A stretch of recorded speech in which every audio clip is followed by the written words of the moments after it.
घड़ी पनिया पिलाई दी जाएंगे कफन ओढ़ाई दी है टूटत जब प्राण गे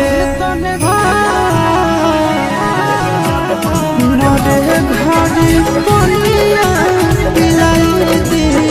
जाएंगे कफन ओढ़ाई दी है टूटत जब प्राण गे